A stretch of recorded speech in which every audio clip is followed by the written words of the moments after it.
Hello नमस्कार दोस्तों। इस वीडियो में हम पृथ्वी हमारा आवाज़ से एनसीईआरटी की 6th क्लास की ज्योग्राफी के बारे में पढ़ेंगे। तो हमारा प्रथम जो चैप्टर है यानी कि पहला जो चैप्टर रहेगा, पहला अध्याय 1 सौरमंडल में पृथ्वी।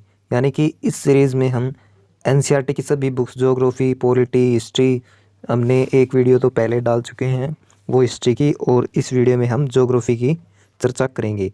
तो हमारा पहला जो चैप्टर रहेगा एनसीईआरटी, ये 6th क्लास के स्टूडेंट्स और यूपीएससी की तैयारी करने वाले तथा सभी जो कम्पिटिटिव एग्जाम्स हैं उनके लिए बहुत ही ज़रूरी रहेगी या बहुत लाभदायक रहेगी। तो देखिए दोस्तों, सौरमंडल में पृथ्वी ये हमारा पहला चैप्टर है और हम इसको लाइन वाइज लाइन पढ़ेंगे। तो चलिए स्टार्ट करते हैं। सौरमंडल में पृथ्वी। सौरमंडल में पृथ्वी ये हमारा पहला चैप्टर है यानी चैप्टर नंबर 1। इसमें हम लाइन वाइज लाइन पढ़ेंगे, एनसीईआरटी को बहुत समझते हुए चलेंगे, ठीक है। और आप भी उसे ध्यान से देखिए। सूर्यास्त के बाद आकाश को देखना कितना अच्छा लगता है। आसमान में पहले एक या दो चमकते बिंदु ही दिखते हैं, लेकिन बाद में इनकी संख्या बढ़ती जाती है। आप उनकी गणना नहीं कर सकते। संपूर्ण आकाश छोटी छोटी चमकदार वस्तुओं से भर जाता है, जिनमें से कुछ चमकीले होते हैं और कुछ धुंधले। ऐसा प्रतीत होता है मानो आकाश में हीरे जड़े हों। इनमें से कुछ टिमटिमाते प्रतीत होते हैं, लेकिन अगर आप उनको ध्यान से देखेंगे तो आप पाएंगे कि इनमें से कुछ की टिमटिमाहट अन्य से अलग है। ये बिना किसी टिमटिमाहट के चंद्रमा के समान चमकते हैं। अब देखिए, इन चमकीली वस्तुओं के साथ आप लगभग प्रतिदिन चंद्रमा को भी देखते हैं। यह अलग अलग समय पर अलग अलग आकार तथा अलग अलग स्थितियों में दिखाई पड़ती हैं। आप अलग अलग समय पर अलग अलग स्थितियों में दिखाई पड़ता है। आप पूर्ण चंद्रमा को लगभग यानी फुल मून, पूर्ण चंद्रमा को लगभग एक महीने में एक बार देख सकते हैं, यानी कि पूर्णमासी, पूर्णिमा, फुल मून यानी एक बार देख सकते हैं। यह पूर्ण चंद्रमा वाली रात यानी पूर्णिमा होती है। 15 दिन बाद आप इसे नहीं देख सकते। यह नए चंद्रमा की रात्रि या अमावस्या होती है। ऐसी रात में अगर आप आसमान अगर रात में ऐसी रात में अगर आसमान साफ है तो आप आसमान का अवलोकन अच्छी तरह से कर सकते हैं।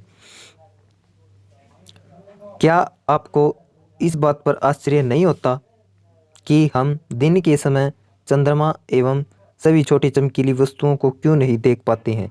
ऐसा इसलिए है क्योंकि सूर्य के अत्यधिक तेज प्रकाश के कारण रात के समय चमकने वाली वस्तुओं को हम दिन में नहीं देख पाते हैं। सूर्य,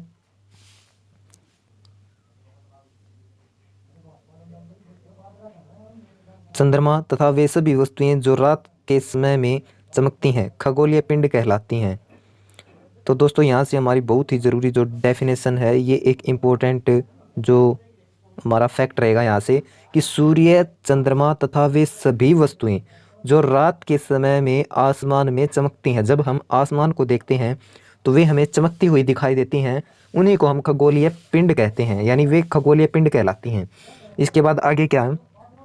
कुछ खगोलीय पिंड बड़े आकार वाले तथा गर्म होते हैं, यानी कि कुछ तो गर्म होते हैं, गर्म और चमकीले होते हैं कुछ खगोलीय पिंड, और बड़े आकार के होते हैं। ये गैसों से बने होते हैं। इनके पास अपनी ऊष्मा तथा प्रकाश होता है, यानी कि अपना खुद का ऊष्मा और प्रकाश दोनों इनकी खुद की होती हैं, जैसे कि सूर्य के पास है, ठीक है, जिसे वे बहुत बड़ी मात्रा में उत्सर्जित करते हैं, यानी प्रोड्यूस करते हैं, खुद बनाते हैं। इन खगोलीय पिंडों को तारा कहते हैं। सूर्य भी एक तारा है। तो दोस्तों, सूर्य जो है हाइड्रोजन और हीलियम से मिलकर बना है, ठीक है। इसके पास अपनी खुद की एनर्जी है, यानी कि उसकी जो एनर्जी है वो जो खुद उसके पास वह जलता है, उसमें आग है, तो उसकी खुद की एक रोशनी है, उसका प्रकाश है और हीट और एनर्जी है उसके पास। तो वो चमकता भी है, बहुत बड़ा है, और ये एक तारा है। इस ये एक तारा है, यानी कि सूर्य भी एक तारा है। यहाँ से दोस्तों यूपीएससी में क्वेश्चन पूछा गया है पिछले वर्ष, ठीक है। पिछले वर्ष नहीं, मतलब यूपीएससी में यहाँ से एक क्वेश्चन बन चुका है कि सूर्य भी एक तारा है, स्टेटमेंट दी गई थी शायद, और इससे एक क्वेश्चन बना है। तो ये इम्पोर्टेंट है यहाँ से, और ये हर एक चीज़ इसके अंदर इम्पोर्टेंट रहेगी, आप ध्यान से पढ़िए। उसके बाद ये देखिए, हमारे पास है एक चित्र। रात के समय चमकते हुए अनगिनत तारे सूर्य के समान ही हैं, लेकिन हमसे बहुत अधिक दूर होने के कारण हम लोग इनकी ऊष्मा या प्रकाश को महसूस नहीं करते हैं तथा वे अत्यंत छोटे दिखाई पड़ते हैं। आपने अवश्य ध्यान दिया होगा कि कुछ दूरी से देखने पर वे सभी वस्तुएं छोटी दिखाई पड़ती हैं। अत्यधिक ऊंचाई पर उड़ रहा हवाई जहाज कितना छोटा दिखाई देता है। रात्रि में आसमान की ओर देखते समय आप तारों के विभिन्न समूहों द्वारा बनाई गई विविध आकृतियों को देख सकते हैं। ये नक्षत्र मंडल कहलाते हैं। यानी कि देखिए, रात को जब हम आसमान की तरफ देखते हैं तो आसमान की तरफ देखते समय आप जब तारों के विभिन्न समूहों द्वारा बनाई गई एक विविध आकृति को देखते हैं, जैसे ये लड़की देख रही है ऊपर आसमान की तरफ, ठीक है, तो ये नक्षत्र मंडल कहलाते हैं। यानी कि ये इनका एक अरेंजमेंट है तारों का, ठीक है। रात के समय में जब आप आसमान की तरफ देखोगे तो तारों के विभिन्न समूह यानी कि द ग्रुप्स ऑफ स्टार्स होते हैं, ये तारों के समूह के द्वारा एक बनाई गई एक विविध आकृति को देख सकते हैं। ये नक्षत्र मंडल कहलाते हैं। अर्सा मेजर या बिग बियर इसी प्रकार का एक नक्षत्र मंडल है, ठीक है। बहुत आसानी से पहचान में आने वाला नक्षत्र मंडल है। स्मॉल बियर या सप्तऋषि, सप्त यानी सात, ऋषि मतलब संत यानी कि सात संत, यह सात तारों का समूह जो कि एक बड़े नक्षत्र मंडल अर्सा मेजर का भाग है। चित्र 1.1 यानी इस चित्र में हम देखेंगे, इस चित्र में तो यहाँ पे क्या है, ये एक तारों का समूह जिसे नक्षत्र मंडल कहलाते हैं और सप्तऋषि, और इसके अंदर देखिए यहाँ पे ये सात तारों का समूह है जो कि एक बड़े नक्षत्र मंडल अर्सा मेजर का भाग है। और ये जो सात तारों का समूह है ये किसका भाग है, नक्षत्र मंडल का अर्सा मेजर का भाग है। अपने परिवार या पड़ोस में किसी बड़े व्यक्ति से कहिए कि वह आपको आसमान में और अधिक तारों, ग्रहों तथा नक्षत्र मंडलों को दिखाएं। प्राचीन समय में लोग रात्रि में दिशा का निर्धारण तारों की सहायता से करते थे। उत्तरी तारा उत्तर दिशा को बताता है, इसे ध्रुव तारा कहते हैं। यानी कि इसके अंदर देखो, इस चित्र के अंदर ये ध्रुव तारा है यहाँ पे, ठीक है। इसके अंदर ये जो ध्रुव तारा है, ये ध्रुव तारा क्या है कि इसकी सहायता से लोग क्या करते थे, देखिए यहाँ पे प्राचीन समय में लोग रात्रि में दिशा का यानी कि डायरेक्शन को दर्शाने के लिए लोग डायरेक्शन का पता लगाने के लिए तारों की सहायता से करते थे। उत्तरी तारा उत्तर दिशा को बताता है, इसे ध्रुव तारा कहते हैं। यानी कि दोस्तों ये जो उत्तर में है ये तारा, ये इसको उत्तरी तारा भी कहते हैं, ठीक है। उत्तरी तारा किसको कहते हैं, ये जो ध्रुव तारा है इसको उत्तरी तारा कहते हैं।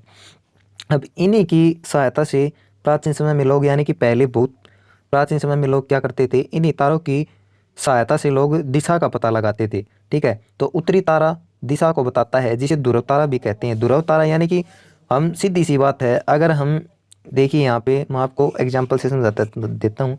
ये ईस्ट है यानी कि पूर्व, ये पश्चिम है, ये उत्तर और ये दक्षिण। तो जो ध्रुव तारा है ये कहाँ पे है, ये उत्तर की दिशा में है। यानी उत्तर दिशा में ही ये ध्रुव तारा, जो जैसे कि लोग यहाँ पे हैं पश्चिम में, उनको जाना है उत्तर की तरफ, ठीक है। तो उत्तर की तरफ जाना तो ध्रुव तारा को देखकर पता लगा सकते थे कि उत्तर किस तरफ है। वैसे तो हम रात को नहीं पता लगा सकते, लेकिन हम उत्तर तारा को देखकर पता लगा सकते हैं कि उसकी डायरेक्शन किस साइड है, ठीक है। उसके बाद आगे देखिए, ध्रुव तारा भी कहा जाता है, यह आसमान में हमेशा एक ही स्थान पर रहता है। दोस्तों जो ध्रुव तारा है वो आसमान में सिर्फ एक ही जगह पर रहता है। हम सप्तऋषि की सहायता से ध्रुव तारे की स्थिति को जान सकते हैं। दोस्तों जो सप्तऋषि तारा है यानी कि सात संत, यानी कि सप्त का मतलब सात और ऋषि मतलब संत, सात ऋषि की सहायता से जो सप्तऋषि जो तारे हैं, ये मैं आपको दिखा देता हूँ संकेत।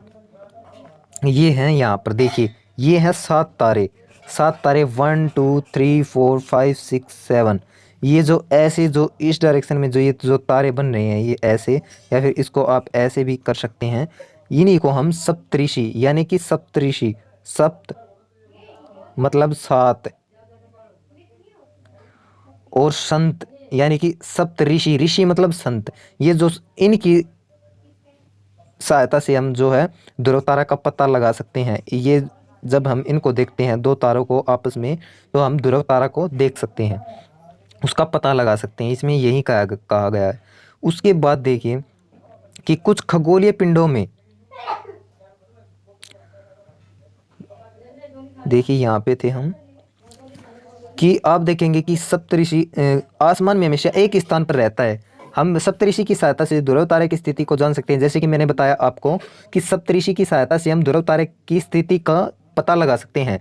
चित्र 1.1 यानी इस चित्र में हमने देखा कि इस चित्र में आप देखेंगे कि यदि सप्तऋषि यानी कि मंडल जो सप्तऋषि मंडल के संकेतक तारों को आपस में मिलाते हुए काल्पनिक रेखा खींची जा सकती है। जैसे कि मैंने बताया आपको, यहाँ पर देखेंगे आप जो सप्तऋषि जो ये जो दो तारे हैं जो सप्तऋषि के अंदर, इनकी दिशा को जब हम इनको आपस में ऐसे देखेंगे तो हमें ऊपर जो दिखाई देंगे वो होगा हमारा ध्रुव तारा।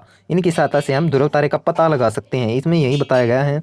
और ध्रुव तारे की ओर इंगित करता है, यानी कि एवं रेखा खींची जाए तो आगे की ओर बढ़ाया जाए तो इसे ध्रुव तारे की ओर इंगित करती है। कुछ खगोलीय पिंडों में अपना प्रकाश एवं उष्मा नहीं होती, वे तारों के प्रकाश से प्रकाशित होते हैं। यानी कि जो कुछ खगोलीय पिंड हैं आकाश में, खगोलीय पिंड है। खगोलीय पिंड क्या होते हैं, मैंने आपको पहले बताया, पहले वाले जो लाइन्स हमने पंक्ति पढ़ी है उसके अंदर, कि जो खगोलीय पिंड होते हैं वे जो आसमान में जब हम देखते हैं तो जो भी चीज़ हमें दिखाई देती है जो चमकती है वो खगोलीय पिंड होते हैं। ठीक है, अब खगोलीय पिंड होते हैं तो देखिए कुछ खगोलीय पिंड हैं उनका अपना प्रकाश एवं उष्मा नहीं होती, जैसे कि वे तारों के प्रकाश से प्रकाशित होते हैं। ऐसे पिंड, जैसे वे तारों के प्रकाश से प्रकाशित होते हैं, ऐसे पिंड ग्रह कहलाते हैं। जो दोस्तों जो तारों के प्रकाश से प्रकाशित होते हैं, तारों का प्रकाश उनके ऊपर पड़ता है तो वे जो प्रकाशित होते हैं यानी कि जो चमकते हैं, ऐसे पिंड ही ग्रह कहलाते हैं। अब ग्रह जिसे अंग्रेजी में प्लेनेट प्लेनेट कहते हैं। ठीक है, ये देखिए यहाँ पे आ चुके हैं हम, प्लेनेट ग्रह कहते हैं। ग्रीक भाषा में प्लेनटाई यानी कि PLANTEI प्लेनटाई, ये प्लेनेटाई शब्द से बना है जिसका अर्थ होता है परिभ्रमक अर्थात चारों ओर घूमने वाला। दोस्तों प्लेनटाई आपको ये जो है एक किस शब्द ग्रीक भाषा के प्लेनटाई शब्द से बना है जिसका अर्थ होता है घूमना यानी कि चक्कर लगाना। जैसे कि पृथ्वी जिस पर हम रहते हैं एक ग्रह है। अब ग्रह है यहाँ अपना संपूर्ण प्रकाश एवं उष्मा सूर्य से प्राप्त करते हैं। ठीक है, सूर्य से प्राप्त करते हैं। जैसे सूर्य के पास, मैंने पहले आपको समझाया कि सूर्य के पास अपना खुद का एनर्जी है, यानी कि उसके अंदर उसका खुद का प्रकाश है। जब उसके अंदर जो फ्यूजन होता है, हाइड्रोजन और हीलियम है उसके अंदर, तो उसका खुद का अपना प्रकाश है और यह अपना संपूर्ण प्रकाश एवं उष्मा सूर्य से प्राप्त करती हैं। जिस पर हम रहते हैं एक ग्रह है पृथ्वी, यह अपना संपूर्ण प्रकाश एवं उष्मा सूर्य से प्राप्त करती हैं, जो पृथ्वी के सबसे नज़दीक है। ठीक है, पृथ्वी के सबसे नज़दीक है, अपना संपूर्ण प्रकाश उष्मा सूर्य से प्राप्त करती हैं, जो पृथ्वी के सबसे नज़दीक का तारा है।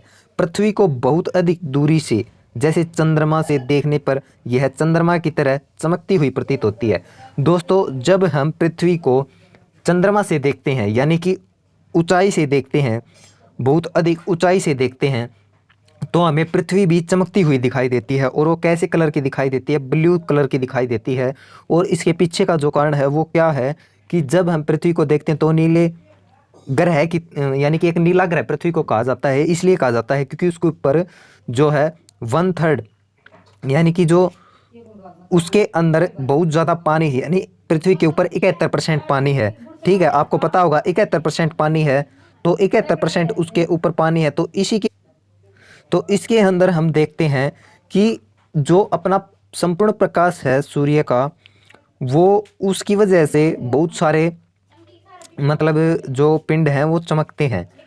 और जो पृथ्वी के सबसे नज़दीक का तारा है, पृथ्वी को बहुत अधिक दूरी से, जैसे चांद से देखने पर यह चमकील यानी कि चमकता हुआ एक तारे की तरह दिखाई देगा, चमकता हुआ दिखाई देगा। सो यहाँ पे दोस्तों देखिए हमारे पास एक चित्र है, इसकी सहायता से हम आपको समझाएंगे। देखिए यहाँ पर अगर आप देखेंगे तो ये है सूर्य, सूरज हमारा। ठीक है, ये हमारा सूरज है, सूर्य है। उसके बाद ये हमारा सोलर सिस्टम है दोस्तों। ठीक है,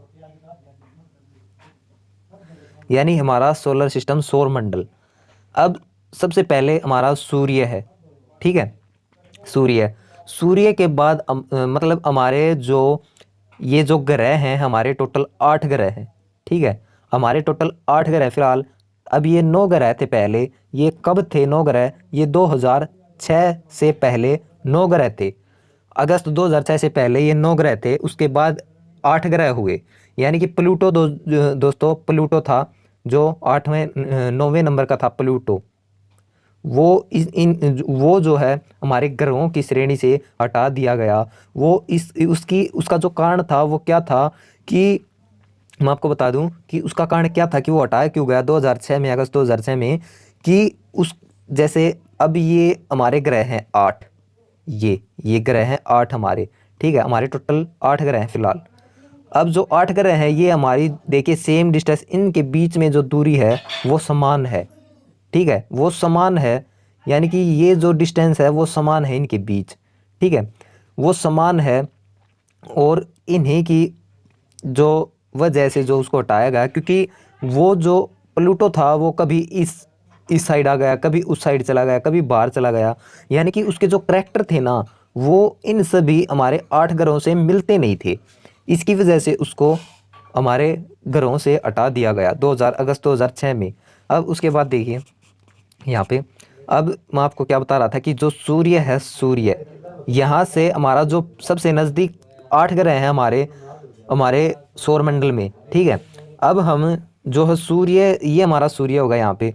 अब उसके बाद सूर्य के जो नज़दीक का सबसे पहला जो हमारा जो ग्रह होगा वो कौन सा होगा? तो वो होगा दोस्तों बुध, यानी मर्क्यूरी, बुध। उसके बाद सेकंड नंबर पे जो होगा वो कौन सा होगा? वेनस, यानी शुक्र। और थर्ड नंबर पे हमारी जो आ गई वो हो गई पृथ्वी, यानी अर्थ। उसके बाद हमारा आ गया मंगल ग्रह, ठीक है। और उसके बाद यहाँ से दोस्तों एक इम्पोर्टेंट चीज़ निकल के आती है कि जो हमारा जो मंगल ग्रह है और ये हमारा जुपिटर यानी बृहस्पति।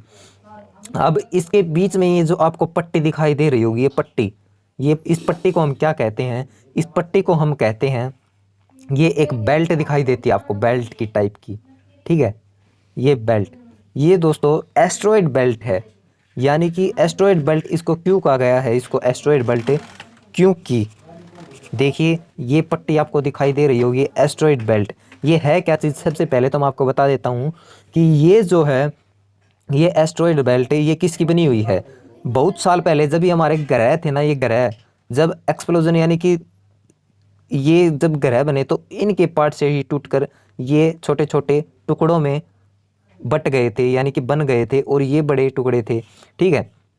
तो ये यहाँ पर ये छोटे छोटे जो टुकड़े हैं इनकी एक ये जो बेल्ट टाइप की आपको दिखाई दे रही है ऐसे, ये एक क्षुद्र ग्रह पट्टी है, यानी एस्ट्रॉयड बेल्ट है ये इन्हीं के छोटे छोटे टुकड़े हैं जो ये पट्टी है। और ये एक पट्टी है, और यहाँ से एक क्वेश्चन बनता है यूपीएससी में पूछा गया है कि जो ये क्षुद्र ग्रह की जो पट्टी है वो कौन से ग्रह के बीच में बनी हुई है? तो ये दोस्तों मंगल ग्रह और जुपिटर यानी बृहस्पति ग्रह के बीच में। अब उसके बाद मैं आपको थोड़ा छोटा करके इसको दिखा देता हूँ यहाँ पे इस साइड में, कि उसके बाद जुपिटर के बाद में हमारा कौन सा आ गया? जुपिटर के बाद हमारा हो गया सैटर्न, यानी कि शनि। और उसके बाद यूरेनस। और उसके बाद देखिए लास्ट में जो छोटा सा दिखाई दे रहा है आपको, नेपच्यून, यानी कि ये हमारा नेपच्यून है सबसे छोटा। अब यहाँ से क्या क्या क्वेश्चन बनते हैं मैं आपको बता देता हूँ कि यहाँ देखिए, यहाँ से क्वेश्चन बनते हैं कि सूर्य है, सूर्य का सबसे नज़दीक का जो ग्रह है वो कौन सा है? तो देखिए दोस्तों सूर्य का सबसे जो नज़दीक का ग्रह है वो हमारा हो गया बुध। इसके पास 58 जो है ये इसके उपग्रह हो गए, ठीक है। अब इसके बाद हमारा शुक्र के पास 108 है, सेकंड नंबर पे शुक्र हो गया। और थर्ड नंबर पे हमारी पृथ्वी, और फोर्थ नंबर पे मार्स यानी मंगल, और सिक्स्थ नंबर पे, यानी देखिए मैं आपको लाइन वाइज बताता हूँ, देखिए वन नंबर पे हमारा होगा बुध, 2 यानी सेकंड नंबर पे हमारा शुक्र, थर्ड नंबर पे पृथ्वी, फोर्थ नंबर पर मंगल, और फिफ्थ नंबर पर हमारा जुपिटर यानी बृहस्पति, और सिक्स्थ नंबर पर हमारा ये देखिए यहाँ पे आपको दिख नहीं रहा, मैं आपको थोड़ा, सैटर्न, सिक्स्थ नंबर पे सैटर्न हो गया। सेवन्थ नंबर पे यूरेनस, और सेवन्थ और एट्थ नंबर पे हमारा देखिए सबसे छोटा यहाँ पे दिखाई देगा आपको छोटा सा नेपच्यून, ये हमारा हो गया एट्थ नंबर का। ये हमारा इनका क्रम वाइज हो गया। यानी सबसे दूर अगर पूछे आपसे सबसे दूरी पे तो हमारा हो गया नेपच्यून, ठीक है। और सबसे पास में जो सूर्य के पूछा जाए हमारे सौरमंडल का सबसे पास का जो ग्रह है तो वो हो गया हमारा बुध, ठीक है। उसके बाद बुध, उसके बाद हम इसके अंदर देखते हैं कि जो हमारा सूर्य है, ये देखिए जब हम इसको पढ़ते हैं सोलर सिस्टम को तो हम सूर्य को सेंटर मानकर पढ़ते हैं। लेकिन आपको पता है सूर्य, आपने गैलेक्सीज भी सुनी होंगी, गैलेक्सीज, ठीक है, यानी कि आकाश गंगाएं। हमारी जो आकाश गंगा है उसका नाम क्या है, मिल्की वे, ठीक है, मिल्की वे। यानी कि दूधिया टाइप की जो है हमारी मिल्की वे है, जो आकाश गंगा है, यानी कि वो सफ़ेद एक पट्टी से आपको दिखाई देगी, उसके अंदर ही हमारा जो सोलर सिस्टम है, और सोलर सिस्टम के अंदर हमारा सोलर सिस्टम है, और सोलर सिस्टम के अंदर हमारा सूर्य और ये जो ग्रह हैं ये सभी हैं, यानी उसी को हम सौरमंडल कहते हैं। उसके बाद हमारी गैलेक्सी, और गैलेक्सी के बाद हमारा यूनिवर्स। और आपने कभी पढ़ा होगा साइंस के अगर आप स्टूडेंट हैं तो यूनिवर्स इज़ एक्सपेंडिंग, यानी कि ब्रह्मांड जो है फैल रहा है। ये भी एक मिथ है, यानी कि एक फैक्ट है यहाँ पे। उसके बाद देखिए हम पढ़ते हैं आगे, देखते हैं इसको। अब दोस्तों आसमान में देखने वाला चंद्रमा एक उपग्रह है। दोस्तों जो चांद है वो एक उपग्रह है, और जो चांद है वो किसका उपग्रह है? चांद दोस्तों हमारी पृथ्वी का उपग्रह है, ठीक है। यह हमारी पृथ्वी का सहचर है। यानी कि दोस्तों देखिए जो हमारा यहाँ पर मून हो गया, ठीक है, और इस जो सेकंड हो गया बुध, फर्स्ट हो गया बुध, सेकंड शुक्र, और थर्ड जो हमारा क्या हो गया यहाँ पे पृथ्वी। अब ये हो गया हमारा पृथ्वी। जो दोस्तों पृथ्वी हमारा यहाँ पे जो सूर्य के चारों ओर जो चक्कर लगा रही है, ठीक है, सूर्य के चारों ओर चक्कर लगा रही है, इसके बाहर भी इसका उपग्रह है, ये एक ग्रह है। और इसके बाहर जो इसका जो एक उपग्रह है वो चक्कर लगा रहा है, वो कौन सा दोस्तों? वो मून है, ठीक है। और ये सॉरी ये मैंने एम लिख दिया, ये सन आएगा यहाँ पे, सन, सूर्य, ठीक है, ये सन है हमारा। और यहाँ पर क्या है इसको हम पढ़ेंगे तो पता चलेगा, आगे देखिए मैं आपको समझा दूंगा। तथा चारों ओर चक्कर लगाता है, देखिए यह हमारी पृथ्वी का सहचर है तथा इसके चारों ओर चक्कर लगाता है। हमारी पृथ्वी के समान 7 अन्य ग्रह हैं जो सूर्य से प्रकाश एवं ऊष्मा प्राप्त करते हैं। उनमें से कुछ के पास अपने चंद्रमा भी हैं, ठीक है, कुछ के पास अपने चंद्रमा है, यानी कि जो हमारे ग्रह हैं उनके पास उनके उपग्रह हैं, ठीक है, समझ गए। उसके बाद सौरमंडल, देखिए सौरमंडल, सूर्य 8 ग्रह, सूर्य 8 ग्रह, उपग्रह तथा कुछ अन्य खगोलीय पिंड जैसे क्षुद्र ग्रह एवं अलका पिंड, यानी कि अलका पिंड जो है एस्ट्रॉइड मिलकर सौरमंडल का निर्माण करते हैं। दोस्तों सौरमंडल के अंदर ही तो हमारी ये सभी चीज़ें, सूर्य, satellite, asteroid, meteoroids, moon, stars, comets, ये इसके अंदर ही हैं। तो मिलकर सौरमंडल का, ये सभी चीज़ें मिलकर सौरमंडल का निर्माण करते हैं। उसे हम सौर परिवार का नाम देते हैं, यानी कि फैमिली है ये एक हमारी सोलर फैमिली, यानी कि सौर परिवार का नाम देते हैं, जिसका मुखिया सूर्य है। मैंने आपको बताया था कि हम सेंटर सूर्य को मानते हैं। जैसे हमारे घर में मुखिया होता है हमारा पिताजी, या कहीं कहीं पे माँ भी होती है, ठीक है, दादाजी। उसके बाद देखिए सूर्य, अब सूर्य के बारे में पढ़ेंगे। सूर्य होता क्या है? सूर्य क्या है देखिए, मैं आपको थोड़ा जूम आउट करके इसको दिखा देता हूँ बीच में। दोस्तों सूर्य सौरमंडल के केंद्र में स्थित है, ठीक है, जो हमारा जो सोलर सिस्टम है, सौरमंडल है, उसके केंद्र में स्थित है। उसके जो सन है उसके चारों ओर चक्कर लगा रहे हैं क्या? ग्रह, और उसके बीच में, इसलिए हम सूर्य को सौरमंडल के केंद्र में स्थित है। ये आपको पता होगा, यह बहुत बड़ा है।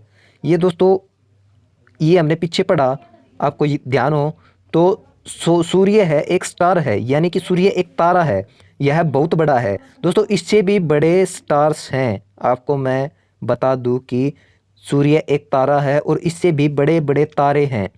जैसे कि जो सूर्य है वो हमारे बहुत नज़दीक है, इसलिए वो हमें बड़ा दिखाई देता है, और उसकी जो रोशनी है वो हमारी पृथ्वी पर पहुंचती है और हमें चमकीला दिखाई देता है दिन के समय में, और बड़ा दिखाई देता है। ये ऐसे ही है जैसे हम किसी जहाज़ को देखते हैं पास से तो बहुत बड़ा होता है, लेकिन जब वो आसमान में उड़ता है तो क्या होता है, वो बहुत छोटा दिखाई देता है, पंछी के आकार का। तो यह बहुत बड़ा है सूर्य भी, जब हम इसको दूर से देखते हैं, यानी कि नज़दीक से देखते हैं, सो यहाँ पे तो ये एक तारा है। और जो बाकी जो सब तारे हैं वो हमारे से बहुत ज़्यादा दूर हैं, इसलिए वो छोटे दिखाई देते हैं और चमकीले भी दिखाई देते हैं, चमकते हैं। एवं अत्यधिक गर्म गैसों से बना है। सूर्य जो है हमारे सौरमंडल के सेंटर में प्रेजेंट है और यह बहुत बड़ा है एवं अत्यधिक गर्म गैसों से बना है। तो दोस्तों सूर्य जो है गैसों से बना है, यानी इसका खिंचाव बल इसे सौरमंडल को बांधे रखता है। जो दोस्तों इसके चारों ओर चक्कर लगाते हैं क्या सैटेलाइट्स, वो किसकी वजह से, उसके अंदर एक अपना क्या है ग्रेविटेशनल फोर्स, उससे खिंचाव बल इसे सौरमंडल को बांधे रखता है। सूर्य जो है सौरमंडल के लिए प्रकाश एवं ऊष्मा का एकमात्र स्रोत है। जो हमारा सौरमंडल है दोस्तों, जो हमारा सोलर सिस्टम है, ये एक ऊष्मा का एकमात्र स्रोत है, लेकिन हम इसकी अत्यधिक तेज ऊष्मा को महसूस नहीं करते हैं क्योंकि सबसे नज़दीक का तारा होने के बावजूद यह हमसे बहुत दूर है। सूर्य पृथ्वी से लगभग 15 करोड़ यानी 15 million, we can say that the sun is far from our earth 15 crore kilometre. Sun is far away 15 kilometre from our earth, यानी कि ग्रह। अब उसके बाद ये आपको पता चल गया, उसके बाद हमारा सेकंड जो है ग्रह। सूर्य के बारे में आपको पता चल गया होगा। अब ग्रह, हमारे सौरमंडल में 8 ग्रह हैं टोटल। मैंने आपको बताया कि पहले 9 थे, अब 8 हैं फिलहाल। हमारे सौरमंडल में 8 ग्रह हैं सूर्य से दूरी के अनुसार। वे हैं सबसे पहले बुध, यानी कि दोस्तों ये हमारा सन सूर्य है, उसके सबसे पहले जो होगा बुध, उसके बाद शुक्र, उसके बाद पृथ्वी, उसके बाद मंगल, उसके बाद बृहस्पति, उसके बाद शनि, उसके बाद यूरेनस, उसके बाद नेपच्यून। ये हमारे 8 ग्रह हैं, ठीक है। सबसे पहला हमारा बुध, उसके बाद शुक्र, उसके बाद पृथ्वी, उसके बाद हमारा कौन सा हो गया बृहस्पति, बृहस्पति के बाद शनि, शनि के बाद यूरेनस, यूरेनस के बाद नेपच्यून, ठीक है। ये हमारे कौन कौन से 8 ग्रह हो गए, ठीक है। अब दोस्तों देखिए यहाँ पे सूर्य से उनकी दूरी के अनुसार अंग्रेजी में ग्रहों के नाम याद रखने का आसान तरीका है। My very efficient mother just serve us nuts. दोस्तों एम से क्या हो गया, एम से हमारा सबसे पहले हमारा हो गया यहाँ पे, हाँ। उसके बाद देखिए दोस्तों, हाँ यहाँ पे सौरमंडल। अब सौरमंडल के सभी 8 ग्रह एक निश्चित पथ पर सूर्य का चक्कर लगाते हैं। ये रास्ते दीर्घवृत्ताकार में फैले हुए हैं। दोस्तों ये कक्षा कहलाते हैं। बुध सूर्य के सबसे नज़दीक है। ये सभी चीज़ें हम पढ़ चुके हैं अपनी कक्षा में। सूर्य के चारों ओर एक चक्कर लगाने से इसे केवल 88 दिन लगते हैं। दोस्तों ये हमारा सन था। उसके बाद हमारा जो पहला जो हमारा ग्रह है वो कौन सा है, बुध। बुध को कितने दिन लगते हैं, वो नज़दीक है, तो ये हमारा जो इसका सरकमफ्रेंस है, जो इसके यानी कि जो चक्कर लगाएगा बाहर इसके चारों ओर, तो 88 दिन लेता है बुध, ठीक है, सूर्य के चारों ओर चक्कर लगाने में।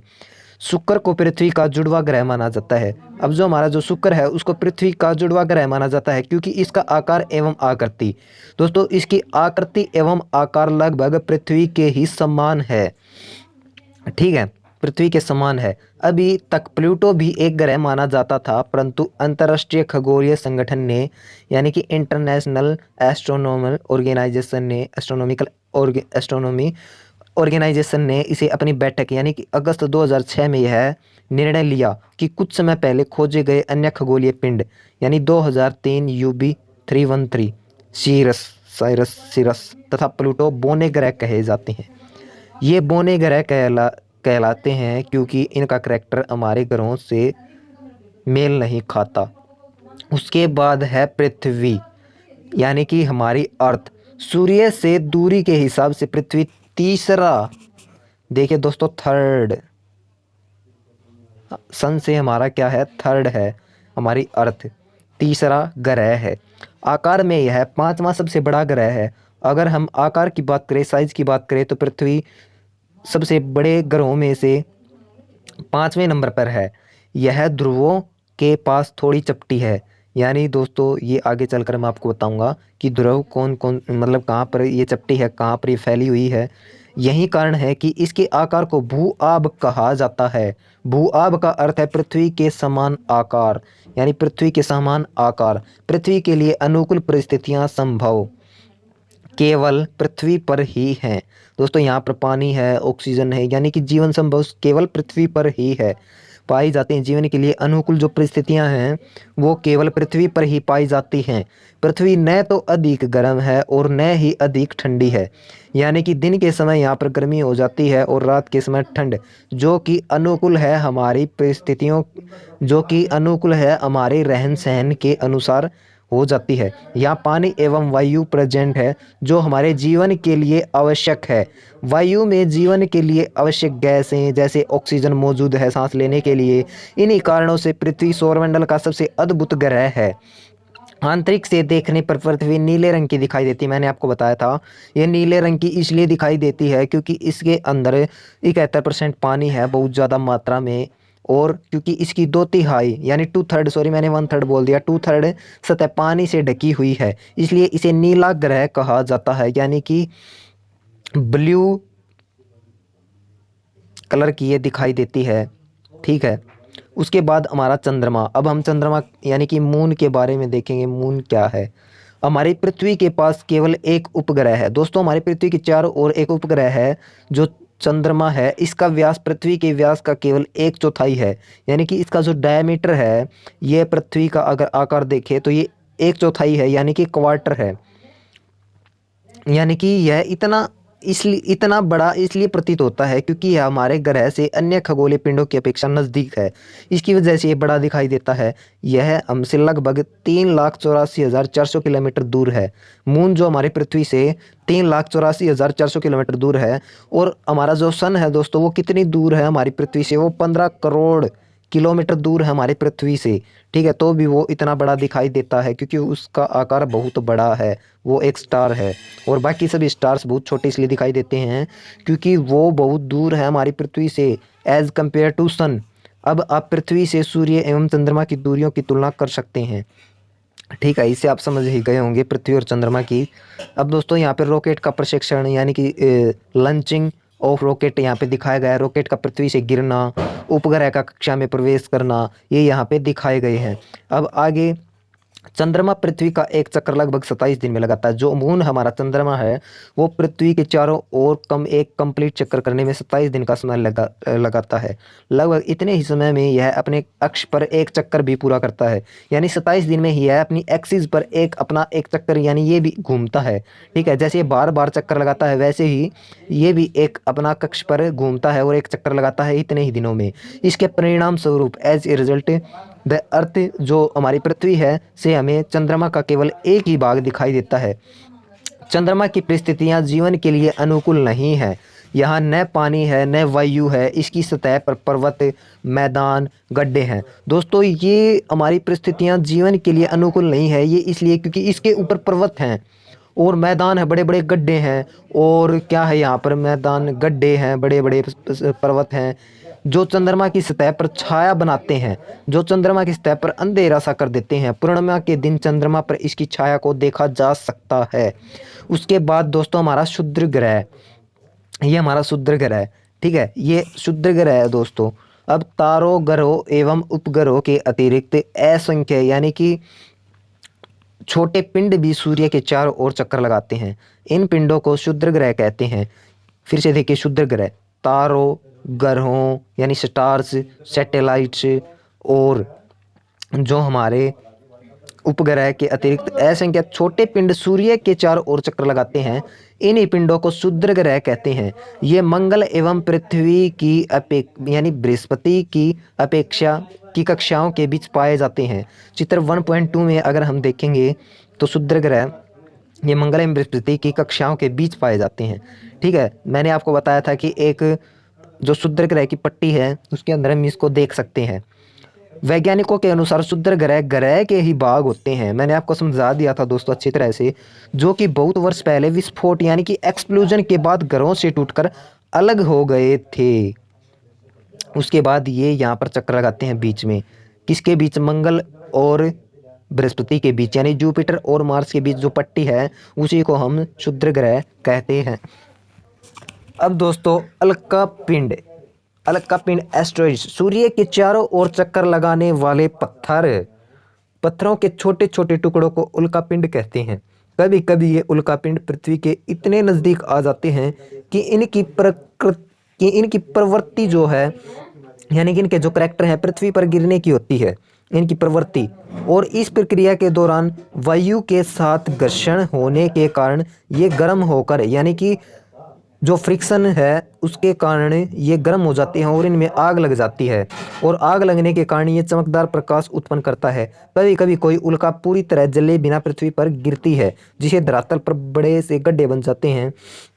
ठीक है, क्या आपने तारों वाले खुले आकाश में एक और दूसरी ओर तक फैली चौड़ी सफेद पट्टी की तरह एक चमकदार रास्ते को देखा है? यह लाखों तारों का समूह है। यह पट्टी आकाशगंगा मिल्की वे, आकाशगंगा के बारे में मैंने आपको बताया था, हमारी जो आकाशगंगा है उसका नाम मिल्की वे है। ठीक है, हमारी सौरमंडल इस आकाशगंगा का एक भाग है। हमारा सौरमंडल है जो आकाशगंगा का एक पार्ट है, यानी कि यानी कि हमारी जो आकाशगंगा उसके अंदर ही हमारा सोलर सिस्टम है। हमारा सौरमंडल एक आकाशगंगा का भाग है। प्राचीन भारत में इसकी कल्पना आकाश में प्रकाश की एक बहती नदी से की गई थी। देखिए दोस्तों, एक गंगा की तरह, यानी कि नदी की तरह ये बह रही है, इसलिए इसको एक नदी की तरह ही बोला गया है, इसका वर्णन किया गया है। एक बहती नदी की गई है, इस प्रकार इसका नाम आकाशगंगा पड़ा था। आकाशगंगा करोड़ों तारों, यानी कि बहुत सारे करोड़ों तारों से बादलों तथा गैसों की एक प्रणाली है। इस प्रकार की लाखों आकाशगंगाएं मिलकर ब्रह्मांड का निर्माण करते हैं। ब्रह्मांड की विशालता की कल्पना करना अत्यधिक कठिन है। वैज्ञानिक अभी भी इसके बारे में अधिक से अधिक जानकारी एकत्रित करने में जुटे हैं। इसके आकार के संबंध में हमें कोई जानकारी नहीं मिलती है, एकत्रित होने से यानी कि इनके बारे में कोई भी जानकारी नहीं मिलती है, लेकिन फिर भी हम जानते हैं कि हम सभी इसी ब्रह्मांड का हिस्सा हैं। दोस्तों, उसके बाद हमारी जो ये है अभ्यास के प्रश्न आ गए, इनको आप खुद सोल्व कीजिए। आप खुद सोल्व करोगे तो और बेटर रहेगा। पहले आपको बार बार वीडियो को देखना होगा, जिससे कि आपकी बेटर अंडरस्टैंडिंग रहेगी, और उसके बाद आप इन क्वेश्चनों का आंसर बहुत ही आसानी से और बहुत अच्छे तरीके से दे सकते हैं। देखिए दोस्तों, ये हमारा चैप्टर था और इससे रिलेटेड सारे जो क्वेश्चन हैं ये आप देख लीजिए। अगर आप PDF चाहिए तो लिंक मिल जाएगा आपको।